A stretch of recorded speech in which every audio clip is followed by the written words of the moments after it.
see, she started getting nauseous and vomiting, so she was only on it one day, and the doctors decided to take her off of it and put her back on a feeding tube. Her pain became so severe at times that the doctors decided to put her on a morphine pump. After 4 days on the morphine pump, she was continuously vomiting and being nauseous, so after 4 days, I told them to remove the pump. She was always in pain, but some days were better than others. We always prayed and trusted God every day. I guess if we hadn't, we probably never would have made it.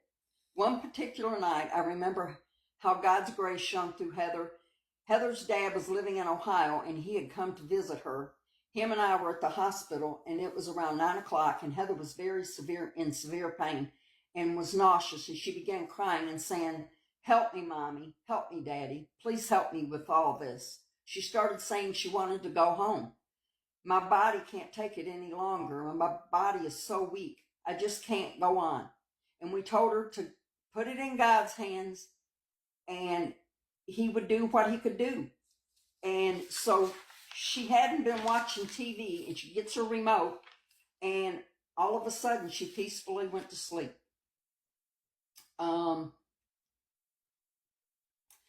Let's see. She was discharged from the U of M hospital after 5 months. She should have never been discharged, but I believe that it had something to do with the issues with her medical insurance. We had so many problems finding a nursing facility that would take patients with trachs and feeding tubes. Heather's husband wanted her to be moved to Jackson, so she had to be moved, because he wanted her to be closer to him, and he was a heroin addict, so this was causing issues too. And he had her in this nursing facility that was absolutely ungodly, filthy. This place was a joke. It was very unclean, understaffed. Heather was never cathed when she needed to be. We were very upset with the poor care. Let me see. On May the 3rd, I went to spend the night with Heather at this facility. About 3 a.m, Heather was having chest pains and was nauseous and vomiting. Heartland Health made a call to 911, and Heather was taken to Allegiance Healthcare in Jackson.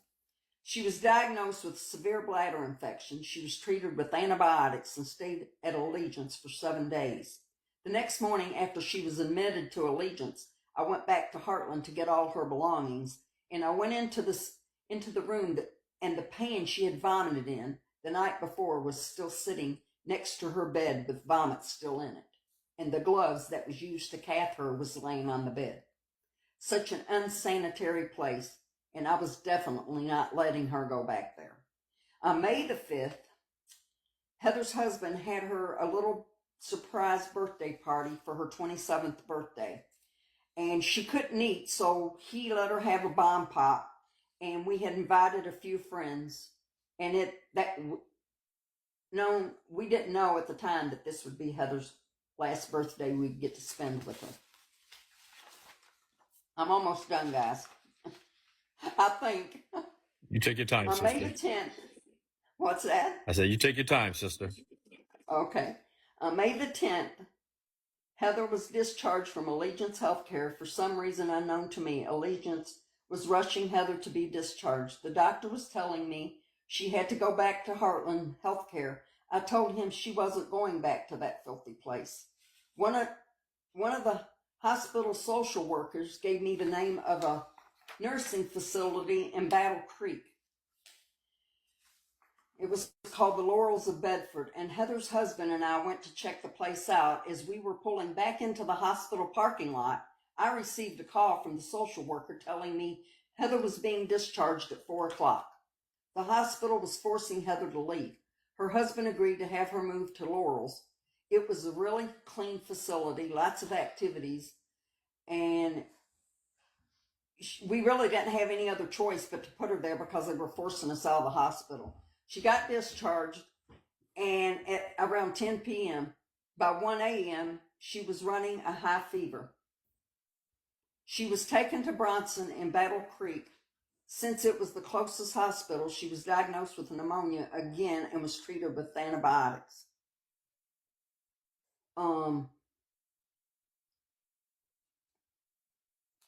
see. Bronson decided to try plasmapheresis on her, but it didn't work because she had already had the disease for months, and they thought they at least gave it a try. You're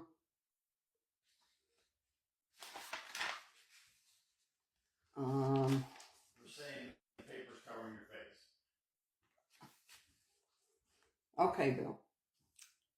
It's been 7 months. June of 2013, she'd been in the hospital sick for 7 months and has been in the hospital. There had been no big change in Heather since she completed the plasmapheresis. She seemed to have had a few days that were better than others, but really, it didn't really do anything for her. After Heather received the plasmapheresis, she contacted a pneumonia again. She had to be put back on antibiotics and the vent for a few weeks before her oxygen level was staying so low. She also had to have another blood transfusion. She ended up having, in 13 months, she had 5 feeding tube replacements and 5 blood transfusions. The feeding tubes were replaced for getting caught on wheelchairs and her turning over in the bed. July this month makes 8 months. Heather has been, I'm not going to read that. That's just, nothing really happened. In August of 2013 has been 9 months that Heather has been in the hospital with GBS. Heather was in Bronson Hospital in Battle Creek for almost 3 months. She was discharged from Bronson on August the 15th. She was put in the Pines Healthcare Facility in Lansing. It was really hard trying to find the care facilities, again, that would take trachs and feeding tubes. She was only in the Pines one night, started running a fever. On Monday, August the 16th, she was taken to Sparrow Hospital in Lansing. She was diagnosed with pneumonia in both lungs. Heather's condition worsened while she was in Sparrow. The care she received was very poor. She was farther away from us. We didn't get to be with her very much, and I could see depression starting to show. Her husband wanted her there for his convenience, said that he would see her more often, but it never happened. I believe that is what started her depression, was because me and him couldn't go see her like we did. The only thing Sparrow Hospital done was give her 25 milligrams of Dilaudid for pain every 4 hours. She lost more weight while in Sparrow. No one would try to get her out of bed. She also started losing her eyesight. I went to visit her one day, and her eyes were very red, and it looked as like she might be getting pink eye. And she asked me, "Mom, do you think I'm going blind?" And I said, "Honey, I sure hope not." I said, "What's going on?" And she said, I asked her several times if she could be, she said that she couldn't see very clear, that it was all a blur. And so I asked the hospital if they had some type of eye specialist, and they told me that they didn't have anyone that could come in to check her. September, she was discharged from Sparrow on September the 11th. She was sent back to the Pines Care Facility, and once they admitted her, she was never given any medication. She was sent there that morning, and at midnight, she still had not received any medication. My impression was they wanted her discharged from the Pines. I called the nurse, and I told her that I wanted her brought to St. Joseph Mercy Hospital in Ypsilanti, and I was told that the pharmacy was on their way with her medication, but 10 hours later, there was still no delivery. The call was finally made for the ambulance to bring her to St. Joe. It was so sad what I seen in 13 months. I seen so many uncaring staff in hospitals and care facilities. It is sad to see so many sick people unable to care for themselves and be neglected. On September 12th, 2013, Heather was admitted to St. Joe Mercy Hospital, and she was able to be seen by an eye specialist a few days later. The specialist said it looked like she may have ulcers on her eyes, but it really was so hard to diagnose without going to an eye doctor. So she was in St. Joe for 3 weeks. We were wanting to get her into rehab, but they wouldn't accept her insurance. So she had no rehab after she left U of M, which was after 5 months of her sickness. After being discharged from St. Joe, I found a nursing facility that was clean and staff in Ann Arbor. It was called Regency's Bluff, or Regency's of Bluffs Park. The staff loved Heather. We both were very pleased. She finally got to get some physical therapy for the first time since leaving U of M. She was now able to sit in a recliner and a wheelchair instead of laying in bed all the time. After she was discharged from St. Joe, I was able to get her in an appointment with an eye specialist at Kellogg Eye Center in Ann Arbor. When the doctor did the eye exam, Heather's eyes were so bad she couldn't even read the largest letters. She failed the eye exam. The doctors told us that where she had GBS, the disease made her eyes dry out. The top layer of her cornea on both eyes were gone. She was given an antibiotic and eye drops. We were told if the antibiotics and drops didn't work, the next step would be trying to sew her eyelids shut. The doctor told us this would be the quickest way to heal her corneas. She was not very happy hearing that. The evening of October 17th, my best friend and I were visiting Heather at Regency. We asked her if she died tonight, did she know if she would go to heaven? She said, I think I would. We told her, you can't think. You have to know. And she said she wanted to know, and she received Christ into her life. She said she was saved before she got into all her mess, but I don't know if she was or not. I have assurance now that I know where my daughter is. This is why I took her death so peacefully. God revealed to me just by the way everything worked out leading up to the days before her death. After receiving Christ 2 weeks later, she was off the catheter, urinating on her own for the first time in a year, and she was off the trach. November 1st, 2013 was 1 year that Heather was diagnosed with GBS. She had been in the hospital for 11 months and had finally made it to a nursing care facility for about 3 weeks. This was the longest time she had been out of the hospital since becoming sick. She also got off the trach on November the 1st. This was a great day for the start of her recovery, a day she had been looking forward to for a year, but also a very unhappy day because she had an appointment at Kellogg Eye Center, and it wasn't easy for the doctor, his staff, and myself to do a lot of talking and convincing Heather to let the doctor sew her eyelids shut. But she finally agreed that they could sew the outer corners of her eyes. A little was better than nothing. Sewing her eyes shut helped tremendously. After a few weeks, she went back, and she went from seeing nothing out of her right eye to being able to read letters again. The doctor told us that there was a possibility in the near future she may need a cornea transplant. Heather asked her dad, who lived in Ohio, if he would come back to Michigan so he could help with her care. When he moved back, he would stay at night in the healthcare facility where she was at, and that way she wasn't alone. Thursday, November 21st, Thanksgiving Day, we brought Heather to my house. This was the first time in over a year that Heather had been in a house. We had her out for about 5 hours. She had such a great day and did very well. We never dreamed this would be Heather's last Thanksgiving with us. Sometimes God gives us beautiful blessings and we don't see them until later. Saturday, November 24th, Heather asked her dad and I if we would take her to church on Sunday. We told her if that's what she wanted, we would definitely take her. So Sunday, November 25th, we took Heather to Harmony Baptist Church. And then after we took her to church, we took her to the mall, and she had not been in a mall in over a year. We took her to the mall in Ann Arbor, and she was going to Christmas shop for her kids. You could see the happiness all over her face, being able to get out of her room for the first time in 12 months. She was enjoying every minute, even though she couldn't walk.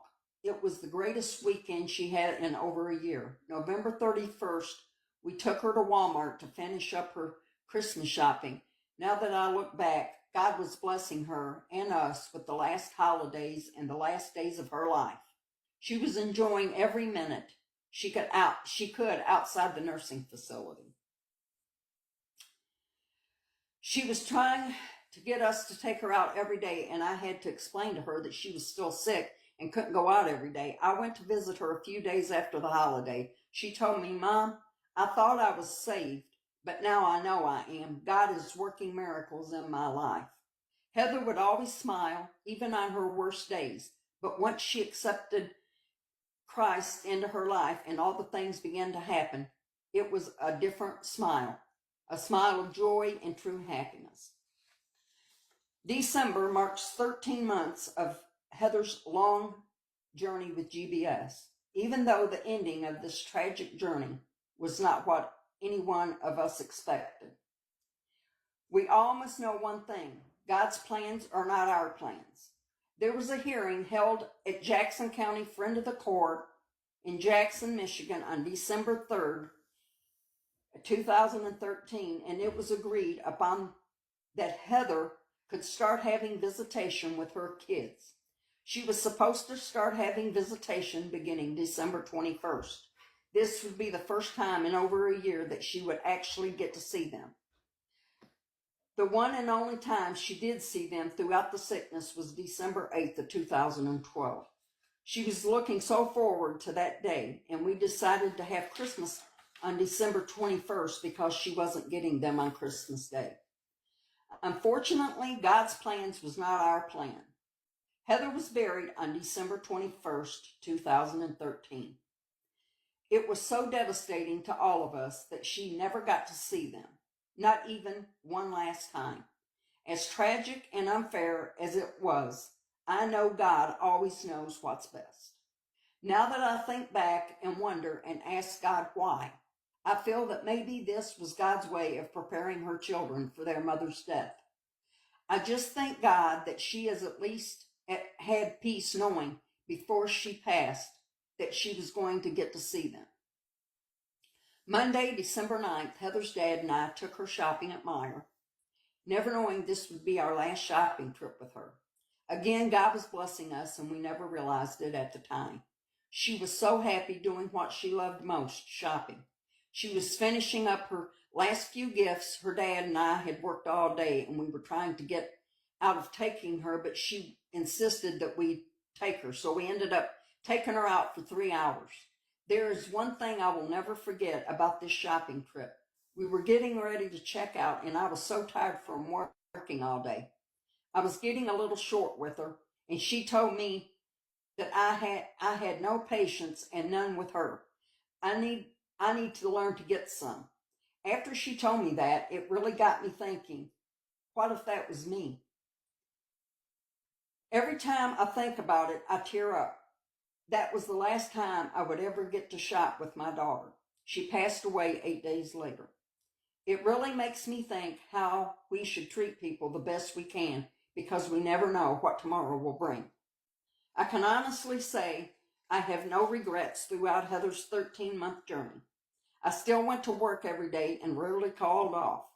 Within the 13 months of Heather being in 6 hospitals and 4 nursing facilities, I had 1 or more staff at each place tell me Heather was so blessed to have a mom like me.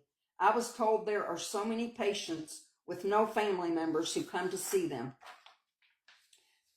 I just thank God that He blessed me to be there for her when she needed me the most. I know I'm here for a purpose, and I know that one was to be with Heather. The other was to tell my story of His love and mercy, how He got us through each and every day with our faith. Heather's death was so unexpected. She had been doing so well for over 2 months, except her weight loss, which she was down to 65 pounds. A week before she died, I went to see her one day after work, and she told me she had a breakdown. She had a breakdown. She said she seen herself in her phone and she couldn't believe how much weight she had lost. She told me that one of the guys that worked there and one of the nurses had got her through her breakdown. Sunday night, December 15th, I was visiting her at Regency, and as I was getting ready to leave for the night, she told me that something didn't feel right. And I asked her what did she mean, and she said she felt like she was constipated. Heather never needed laxatives for a bowel movement because of the feeding tube. I asked her if she had a bowel movement, and she told me no. I told her if she continued to feel that way, that she needed to maybe get a nurse to come in and give her a laxative. Monday, December 16th, after work, I went to visit Heather, like I did every day. When I went into her room, she told me that when she had a bowel movement that morning, the nurse found blood in her stool.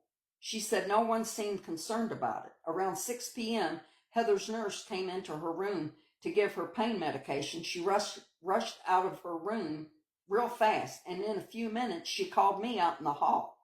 Heather could sense something was going on, and Heather said, "Okay, what is going on? You're freaking me out." The nurse told me they were sending her to St. Joe Hospital because she was bleeding internally. When she went to put the medication in the feeding tube, blood was coming out from the tube. Heather was so upset, all she kept saying was, "I'm coming to your house Saturday." I told her she had to get herself well and try not to worry. All her mind was on was seeing her kids. Once Heather got to St. Joe Hospital into the ER room, when her feeding tube was open, blood was pouring out of the tube. The doctor told me they were going to wait until morning to see if the bleeding would stop. Once they got her to the room, she began having severe stomach pain. The doctor explained to me that they were going to have to put her on a ventilator to keep her stabilized during surgery because of her condition, and it was for her best interest. I explained to them that she had just been taken off of the vent that she'd been on a year ago and had issues getting taken off, and they said that this is what they had to do. And I knew she would be upset, but I knew they had to do whatever they needed to get her through it. I went in and I explained to Heather that this had to be put back on. She had to be put back on the vent. So she was so upset, telling me she didn't want to do this again. I told her to pray and leave it in God's hands. She was taken down for a CAT scan at 5 a.m. Tuesday, December 17th. A physician's assistant came in and told me what kind of surgery she was having, and they were going to do a scope, but decided to laparotomy. It's exploratory laparotomy, which is the method of abdominal exploration. They took her in at 6 o'clock, and around 6:40, the doctor called me into a counseling room. She told me there was very bad news, that Heather's bowels were twisted, the blood supply to her bowels was shut off, and her bowels were dead. I asked how long she could live like this, and she said a few hours. She told me to start calling all my family. At that moment, I had no family with me, but I did have my Jesus. He helped me through it. He helped me through it all. And always remember, as long as you have God, you're never alone. When the doctor told me she only had hours to live, my whole body became numb. This was my beautiful daughter I gave birth to and had to watch suffer for 13 months and thought she was improving, and now she's dying. I felt as if I was dying with her when I heard those words, only a few hours. I began calling my family members to let everyone know my angel Heather was going home to meet Jesus. The doctors came in and explained to me exactly what was going to happen. They said once Heather was removed from the vent, that she might have anywhere from a few minutes to 30 minutes to live. I told them that her dad was on his way to the hospital, and I wanted her to be kept on the vent until he got there. They told me toxins would enter her body and cause severe pain. They said they would keep her as pain-free as possible. She was getting morphine every hour, Heather's dad got to the hospital at 12 p.m. and at 12:30 p.m., Heather was taken off the vent. Again, we were told she may live anywhere between a few minutes to 30 minutes. Our awesome God seemed that we would have her a little longer. Heather lived 7 hours after being taken off the vent. She died a very peaceful death. She couldn't speak while on the vent, but she understood enough to nod her head to answer yes or no. I let the rest of my family know Heather had very little time left. So all my family and friends were there, and Heather's friends. And her nurse from Bronson that got fired from her job stopped for about 30 minutes before she passed. When Heather weighed 170 pounds, and when she was first diagnosed with GBS, and when she passed, she weighed 65 pounds. You could see God was transforming her frail body into a beautiful angel for his kingdom right before our eyes. You could see her beautiful face was filling out and how peaceful she was. Heather's last 13 months of life was one most will never have to face in a lifetime. From being sick beyond belief to being an inspiration to everyone she came in contact with. She went through so much, getting GBS, unable to walk, unable to eat or drink because she couldn't swallow, unable to feel herself urinate or have a bowel movement, unable to care for herself, being in the hospital for 11 months, a care facility for 2 months, living in severe pain, having a trach, having a feeding tube, not seeing her kids, losing her vision, having her eyes sewn shut.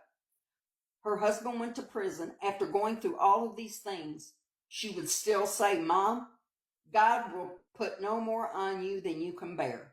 Those words spoke were so true. There is nothing more tragic for me to face in life than seeing my daughter having to suffer like she did and having to die at such a young age. Heather and I both had all the faith in the world. There were times we both wanted to give up. I want everyone I'm reading the book, but anyone facing life, if you have God and faith, God will definitely get you through the storm. Heather and I both are living proof it can happen. Yes, I lost my daughter, but she was a precious gift from God, given to me only for a while. I also thank God for Heather's 3 beautiful children. God bless both of us with them. As long as I have them, I will have part of Heather in my life. All 3 resemble Heather in some way. They are all I have left of Heather, and I will cherish every moment that I have with them. I thank God every day for all 3 of them. Laying Heather to rest was the most tragic thing I will ever face as a mother. As difficult as it was, I have so much peace. It was such an amazing relief to know my daughter is in no more pain and is actually getting to spend eternity in heaven with Jesus. There is nothing more a parent could want after losing a child. Heather's memory will live on to all of us and to all she inspired on the 13-month journey. I know we all are put here for a purpose, and Heather's purpose was fulfilled at 27 years old. God knew we would keep our faith, but he still put us to the test. As a mother, I never dreamed I would ever face the most tragic journey in my life.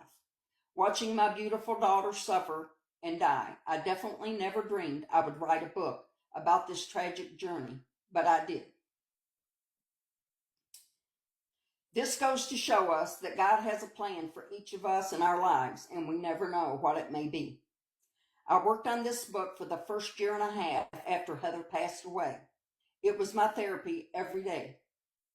Sometimes I would break down in tears and I would have to walk away from it. After writing it and making a copy, I put it in a drawer for over 7 years. Heather will be gone 13 years, December 17th of this year. I feel this story needs to be told of how great a God we serve and how he will get us through anything in life as long as we have the faith of a mustard seed. I've just got one little bit more to read. That's all right. As I come to the end of this book and the 13-month journey with my daughter Heather, I have come to realize a few things in life. Without God, I would have never made this difficult journey, and I would never have been the strong person I am today. God gets me through each day. Some days are harder than others. But when I pray, I know He answers my prayers. And I make a way, and He makes a way for me to get through that day. I have always learned that life is a precious gift from God, and we should never value that, and we should value that gift with sincere appreciation. We should thank God every day for another day He has given us. I also learned to never take life for granted. We never know what tomorrow will bring. Heather was a healthy 26-year-old one day, enjoying life to the fullest. The GBS changed her life forever. Never give up on hope and never lose faith. If Heather and I had given up on hope and never kept our faith, we would have never made this journey together. God was with us through everything we faced. He was blessing us every day Heather was alive. He was giving me time with my daughter that I wouldn't have had with her had she been well. I hated to see her suffer, but it was time well spent. We got to show our love and appreciation for one another throughout the journey. We were each other's rock through it all. My life without my daughter has changed my life forever. It has made my walk with God stronger than it has ever been. Without God, I would have never written this book. I want to give God all the glory and praise for giving me strength to do this book. While writing this book, again, I had so many breakdowns and so many tears. One thing I know to be true, I have a lot of regrets in my life, but standing by my daughter every day and trusting God through it all, I will never be one of that will never be one of them. All my strength has come from God. One thing to always remember, there is no point in stressing over something you have no control over or can't change. Everything that happens in this world happens at the time God chooses.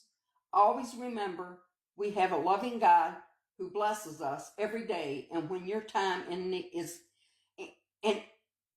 when in your time of need, seek God first, and He will carry you through. That's my story. Wow. I don't even know what to say. And I don't know what to say to that, Sister Bobby. That's just a whole lot to deal with. I went through the divorce, and now my youngest daughter has nothing to do with me. Me and her have never gotten along.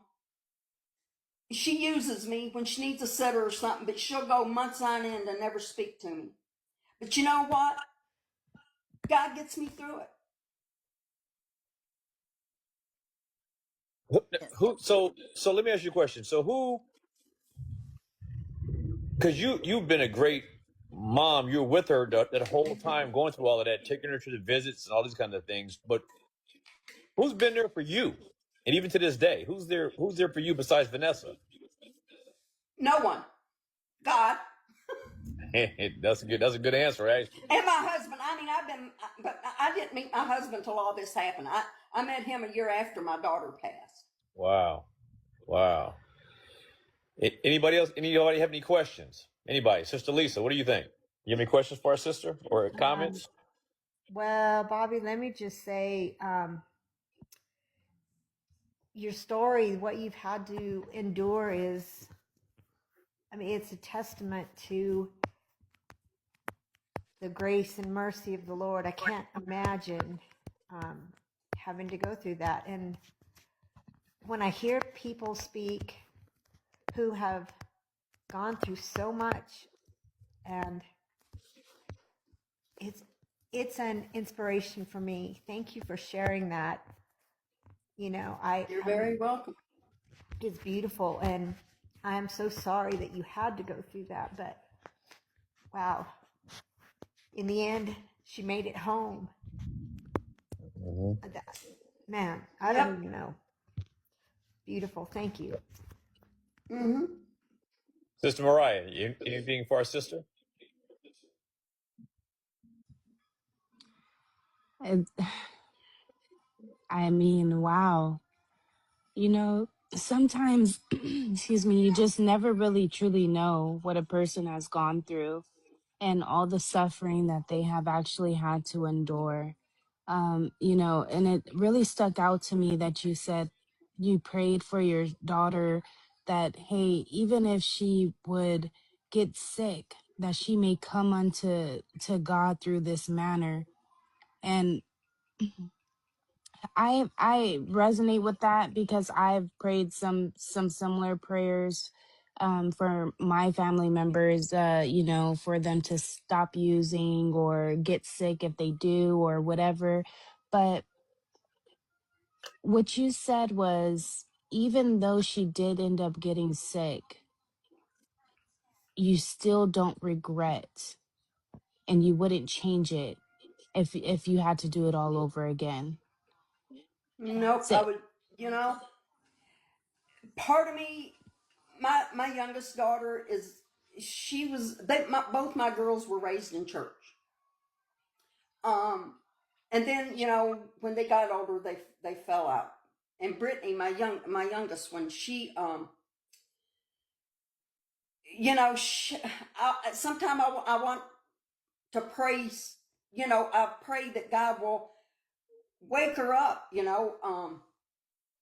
But then I'm kind of, I mean, God's going to do what God does anyway. But it's just a prayer I prayed, and it was, you know, right to the exactly what I prayed. And I told Heather when she was sick, I told her, I went in one day and I told her, I said, Heather, I said, I hate to tell you this, but I asked God, if it took making you sick to change your life, then that's what it should be. yeah, that's what I was gonna ask, if that was ever something that you spoke with Heather about. And, you know, but in the end, it seemed as though Heather too was grateful, and she had a peace of knowing that she belonged to God. And, you know, at the end of the day, I think that that's all any of us could want. You know, we're going to suffer one way or another. It might as well be coming to Christ, that we go through that suffering. So I just want to say thank you so much for sharing such an intimate thing, with your daughter, and you too suffering, you know. I don't think that that could be overlooked, because how hard on it is to deal with having to constantly be in the hospital. That's a weight not only that Heather had to bear, but you as well. You know, I'm sure that every time you walked into the hospital or walked out of the hospital, there was some deep breaths that needed to be taken, and there was times and nights that you cried and no one saw. And, you know, I'm glad that you have your husband now, and you have Sister Vanessa as well, because you don't have to be alone. And I'm glad that I know you, that, you know, we could be here for you in ways that we didn't know, or that we can be from here on out as well. So just thank you so much. I appreciate you. Yeah. You're welcome. I got a question I want to ask for Vanessa. So Vanessa, like, because I have to um, ask, because I'm certain that with this going on with Bobby, that this affected you in a way as well, because it's your niece and your sister going through this. So how did you cope with these things that were going on, and how did you and your sister comfort one another with all of this? Well, we lived together at the time, and we had our little bouts because she was so stressed out. You know, she went through a lot. Been sitting over here reliving it, and I've been bawling my eyeballs out, but because I know what she went through. It's just hard to see that she had to suffer like that. But she has God now. Like, she had God then, but not as much as she does now. And she didn't know him as much. But I knew God. I knew God. God got me through it, and I knew God. But and after my divorce, and while Heather was sick, really wasn't going to church. But after she passed, I started going back. But Jonathan, I'm going to tell you something.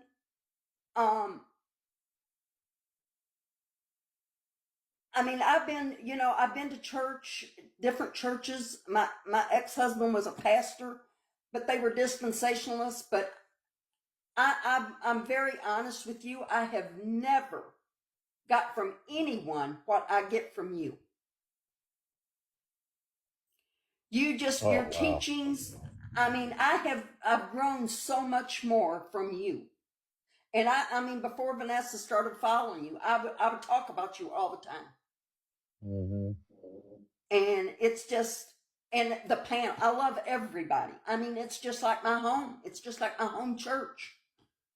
Yep. I don't need to go to church. I get more fed from this than I've ever got in my entire life.